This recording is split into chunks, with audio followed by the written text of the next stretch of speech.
بسم اللہ الرحمن الرحیم۔ الصلاۃ والسلام علیکہ یا رسول اللہ، الصلاۃ والسلام علیکہ یا حبیب اللہ، الصلاۃ والسلام علیکہ یا رسول اللہ۔ السلام علیکم۔ آج میں تاریخ اوان کے حوالے سے کچھ بات کرنا چاہ رہا ہوں۔ سوشل میڈیا پہ مختلف کتابوں میں مختلف حوالے سے بہت ساری گفتگو زیر بحث ہے۔ مختلف لوگ اپنے اپنے حوالے سے اس کے اوپر تبصرہ کرتے ہیں، لکھتے رہے ہیں، ہم نے بھی کتابیں لکھی ہیں۔ اور بدقسمتی یہ ہے کہ یہ تبصرے کرنے والے کسی نہ کسی خاص مکتبہ فکر، کسی خاص مسلک یا کسی خاص طبقے کی نمائندگی کرتے ہیں، اور اس میں ایک بہت بڑی کمیونٹی ایسی ہے یا تو خود اوان ہے نہیں، یا ان کو آباء و اجداد میں کہیں پہ ابہام کی وجہ سے وہ اوان بن گئے ہیں۔ اوان قبیلہ عراق بغداد سے تشریف لایا، اور اگر میں تھوڑا اس کے پس منظر میں جاؤں تو حضرت علی کرم اللہ وجہہ کے جو بیٹے مختلف، بعض لوگ 18، بعض 9، بعض 11، لیکن جو اوان قبیلہ ہے وہ حضرت عباس سلمدار سلام اللہ علیہ سے ہے۔ آپ کربلا میں جب شہید ہوئے تو اس وقت آپ کا بیٹا عبید اللہ جو ہے وہ مدینہ میں تھے، دادی کے پاس، اور وہ اتنی ایج کے تھے کہ مختلف راویوں نے اور مختلف علماء نے جو ذکر کیا ان کا، کہتے کہ جب کربلا کے بعد قافلہ شام سے ہوتا ہوا، بے حال قافلہ کہہ لیں، لوٹا پوٹا قافلہ کہہ لیں، اس میں لفظوں میں بیان کرنا آج کل کے اس دور میں ہمارے لیے بڑا مشکل ہے۔ 72 تن شہید کروانے کے بعد جب وہ مدینہ میں پہنچے تو مدینہ کے بہر ایک بچہ جو ہے وہ منتظر تھا، تو وہ پہچان نہیں پایا کیونکہ قافلے کی حالت کچھ اس قسم کی تھی۔ تو حضرت امام زین العابدین نے جب دریافت کیا کہ بیٹا کون ہے، تو انہوں نے اپنا نام عبید اللہ بن حضرت عباس سلمدار بتایا، تو انہوں نے گلے لگایا اور اس قافلے کے ساتھ وہ، تو ان کی بیسیکلی جو ذکر کیا جاتا ہے کہ ان کی دادی نے ان کی یہ ڈیوٹی لگائی تھی کہ وہ مدینہ سے بہر قافلے کے منتظر رہتے تھے۔ بعض عاقبت نااندیش لوگوں نے یہاں تک کہا کہ حضرت عباس سلام اللہ علیہ کی تو اولاد ہی نہیں تھی، یا ان کی اولاد شہید ہو گئی تھی۔ ایسا نہیں ہے، ان کی اولاد تھی، تبھی ان کو ابو القاسم کہا جاتا ہے۔ ان کے 3 بیٹے تھے، جن میں سے عبید اللہ سے جو اولاد آگے چلی، اس میں سے آگے 11ویں پشت میں جو اس وقت تک وادی سون میں جو ہمارے پاس مستند شجرہ ہے اس کے مطابق 11ویں پشت میں حضرت اون بن یالا بن ابو یالا حمزہ جو برصغیر میں تشریف لائے، ان کے بارے میں یہ کہا جاتا ہے کہ یہ حضرت شاہ عبد القادر جیلانی رحمۃ اللہ علیہ کے خالو بھی تھے اور ان کے خلیفہ بھی تھے، اور اس کا ذکر بہجت الاسرار میں یہ ہمارے پاس موجود ہے۔ بہجت الاسرار میں بعض لوگوں کو یہ اعتراض تھا کہ خلفاء میں ذکر نہیں آیا، تو اس بہجت الاسرار کے اندر اس کا ذکر آ چکا ہے۔ بہجت الاسرار تو برصغیر تشریف لاتے ہیں تبلیغ کی غرض سے، ان کے ہمراہ ان کی بیوی، ان کی 2 بیٹے حضرت عبداللہ اور حضرت محمد کنلان اور بیٹی شامل ہے۔ ان 2 بیٹوں کا ذکر تقریباً نسب پہ لکھنے والی برصغیر کی تمام رائٹرز نے ذکر کیا ہے۔ اس میں مولانا حیدر علی لدھیانوی، جنہوں نے پہلی کتاب تاریخ حلوی لکھی، دوسری تاریخ حیدری لکھی۔ تاریخ حیدری میں صفحہ 2، 3 اور صفحہ نمبر 52 پہ وہ اون بن یالا کا ذکر کرتے ہیں، تو ساتھ وہ لکھتے ہیں کہ ان کے ہمراہ 2 بیٹے عبداللہ اور محمد کنلان شامل تھے۔ اسی طرح مولانا نور الدین جب اپنی کتاب تاریخ زاد الاوان، تاریخ باب الوان لکھتے ہیں تو ان 2 بیٹوں کا ذکر بھی وہ اون بن یالا کے ساتھ ہی کرتے ہیں۔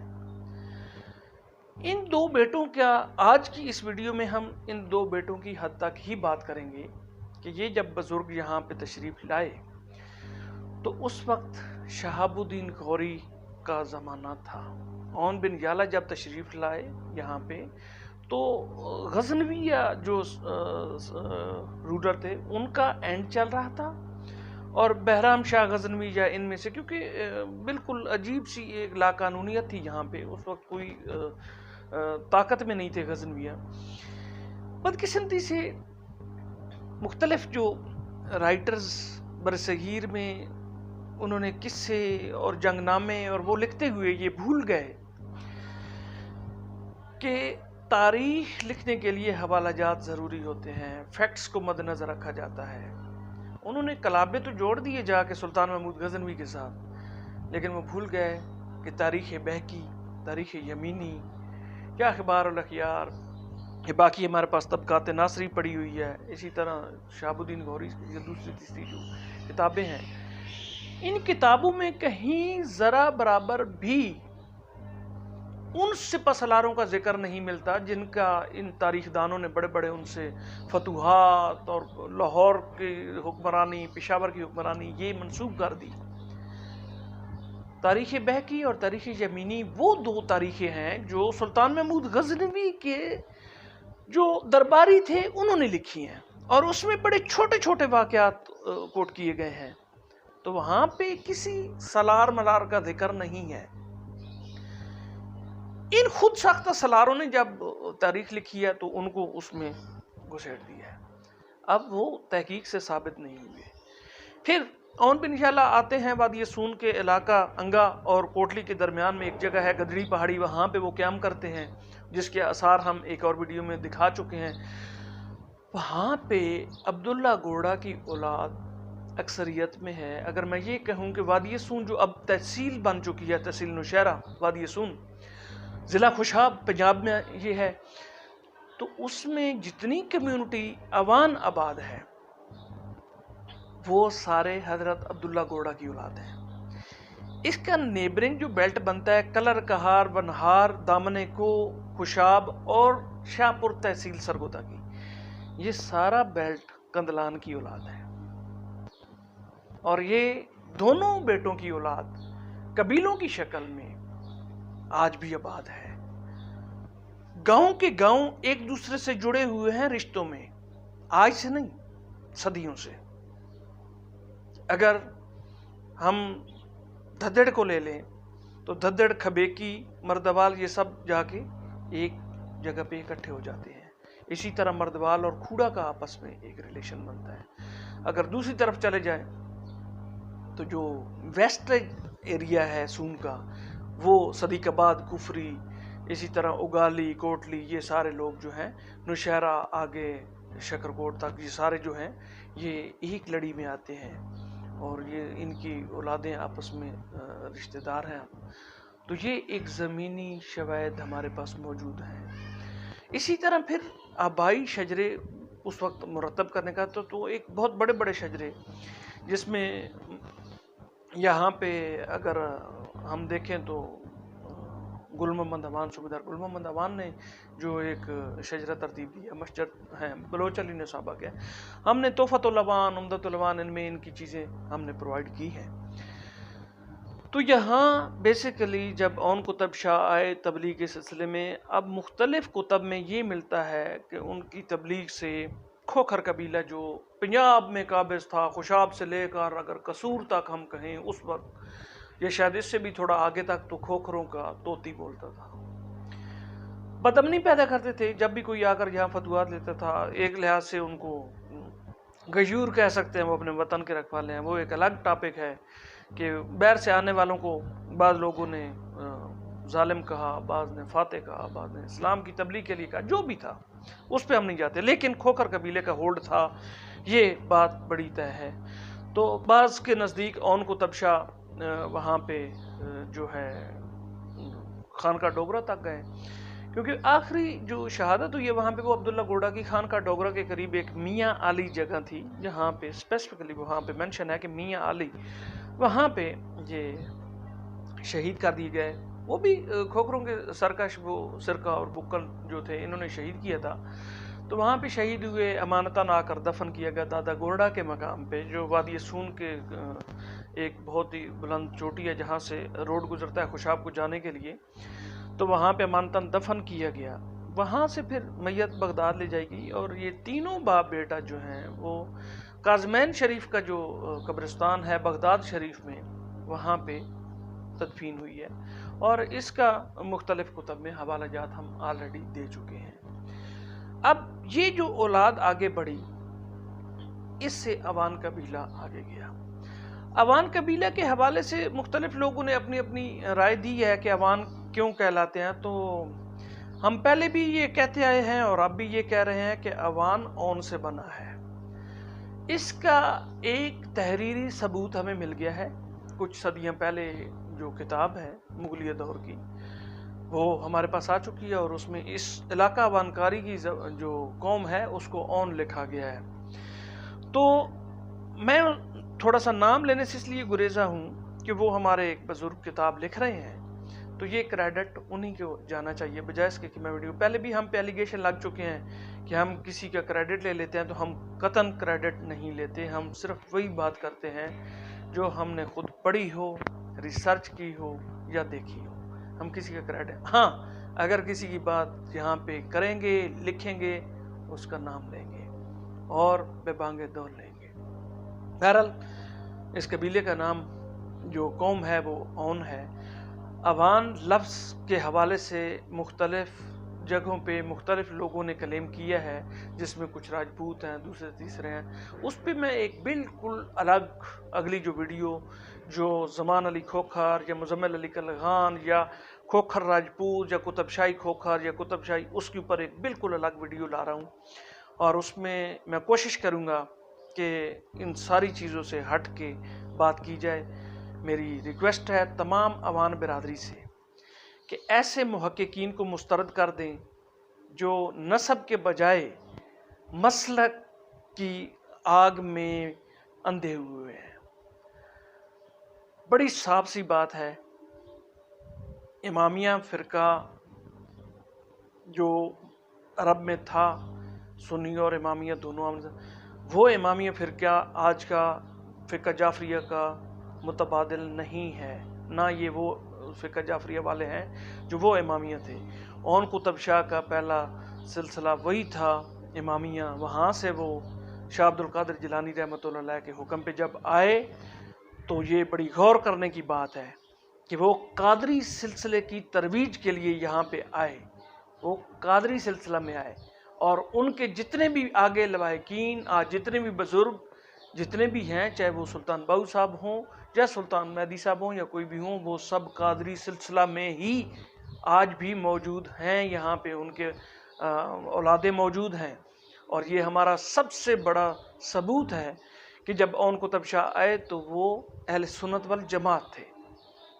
اس سے کوئی فرق نہیں پڑتا کہ مغلیہ دور میں یا اس سے تھوڑا بعد بہت سارے لوگ فرقہ جعفریہ میں بھی گئے۔ ہمارا جھگڑا یہ نہیں ہے کہ اوان فرقہ جعفریہ میں ہیں یا اوان وہ ہیں۔ کچھ بدبخت اوان، میں تو ان کو کہوں گا کہ اللہ پاک ان کو ہدایت دے، وہ قادیانی بھی ہو چکے ہیں، ان کے بارے میں آپ کیا کہیں گے؟ اور بدقسمتی سے اگر کوئی کرسچن ہو جائے تو اس کے نسب کا آپ کیا کریں گے؟ نسب کا اور مسلک کا آپس میں کوئی تعلق نہیں ہے، ایسے لوگوں کو رد کر دیں آپ لوگ۔ پہلے ہی ایک گروہ اٹھا ایک خاص مسلک کی ترویج کے لیے، وہ حضرت غازی عباس کو ایک خاص مسلک سے جوڑتا رہا، اور اس کے خلاف اور ان کے منافقت اس حد تک بڑھی کہ میرے جیسے بندے کے اوپر بھی انہوں نے فرقہ جعفریہ کا الزام لگا دیا، ایرانی فنڈ کا لگا دیا۔ میرا آج کی تقریر سے پہلے صلوات پڑھنے کا مقصد ہی یہی تھا کہ اگر کوئی ابہام ہے بھی صحیح، جو کہ خیر اوان قبیلے نے تو اس کتاب کو بری طرح مسترد کر دیا ہے، بری طرح مسترد کر دیا ہے۔ میں مشکور ہوں اوان قبیلے کا، جنہوں نے میری جسٹیفیکیشن سے پہلے ہی اس رائٹر کو مسترد کر دیا۔ یہ ایک بہت بڑا المیہ ہے کہ دوسرا فرقہ ایک آج کل ایک اور اٹھ کھڑا ہوا ہے، وہ پورے اوان قبیلے کو ایک خاص مسلک سے جوڑنا چاہتا ہے۔ بھائی نسب ضروری ہے، نسب کلیئر ہونا چاہیے، اس کی وجہ کیا ہے؟ ہم ہاشمی ہیں، ہم اولاد علی ہیں، ہمارے اوپر زکوٰۃ نہیں لگ سکتی۔ بہت سارے ایسے گاؤں دیہات ہیں جہاں پہ اوان جو ہیں وہ لے لیتے ہیں، نہیں، یہ نہیں ہو سکتا۔ رشتوں کی بات ہے، ہاشمیوں کے رشتے غیر ہاشمیوں میں نہیں ہو سکتے۔ اور میں آخر پہ ایک اور بات، بہت سارے لوگ سوال کرتے ہیں کہ کیا عوانوں کا رشتہ سادات میں ہو سکتا ہے یا نہیں ہو سکتا؟ تو میں بڑے واشگاف الفاظ میں کہتا ہوں کہ شریعت میں آپ لوگ ڈھونڈتے رہو گے، یہ احترام کا معاملہ ہے، یہ عقیدت کا معاملہ ہے، یہ کربلا میں ان لمحات کے سوچنے کا معاملہ ہے۔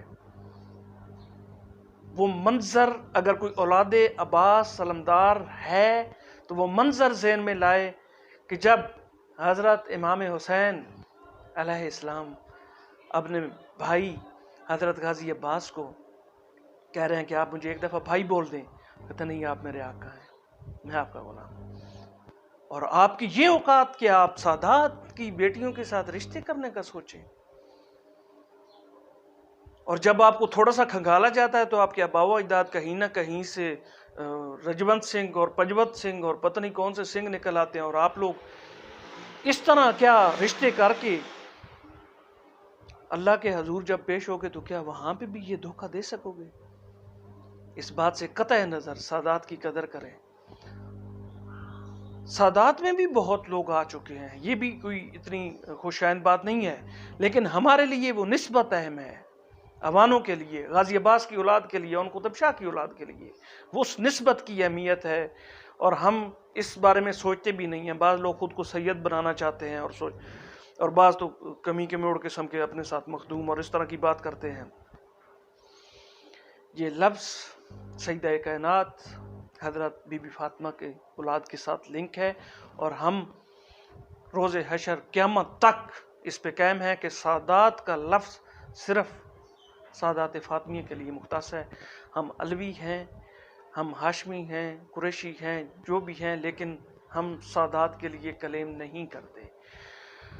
یہ ایک ہماری مختصر سی تاریخ ہے، تبلیغ کے سلسلے میں آئے ہیں، لیکن بدقسمتی سے بعض لوگوں نے اتنی کوئی چیزیں اس کے ساتھ جوڑ دی ہیں کہ ہم اب تاریخ میں وہ چیزیں ڈھونڈتے ہیں لیکن نہ وہ ہیں نہ ملنی ہیں۔ باقی آپ کی مثبت تنقید کا مجھے انتظار رہے گا۔ یہ 90-100 کتابوں کے حوالے دے دینا کہ ان کتابوں میں پڑھو، ان کتابوں میں پڑھو، ان کتابوں میں کچھ بھی نہیں ہے، یہ جسٹ آپ کو دھوکہ دے رہے ہیں، بالکل دھوکہ دے رہے ہیں۔ عوانکاری سے ہم بلانگ کرتے ہیں، ہم ذمہ داری سے ایک ادارہ چلا رہے ہیں افکار الوان، اور افکار الوان کسی مسلک سے متاثر ہو کے نہیں، کسی خاص عہدے سے متاثر ہو کے نہیں، کسی خاص شخصیت سے متاثر ہو کے نہیں، بالکل ایک جو فیئر انفارمیشن ہمارے پاس ہے وہ ہم تک پہنچا رہے ہیں۔ تو انشاءاللہ میری اگلی ویڈیو اون قطب شاہ کے سے منسوب جو باقی اولادیں ہیں ان کے حوالے سے ہوگی، اور اس میں بھی تفصیل سے انشاءاللہ میں کوشش کروں گا۔ السلام علیکم ورحمۃ اللہ وبرکاتہ۔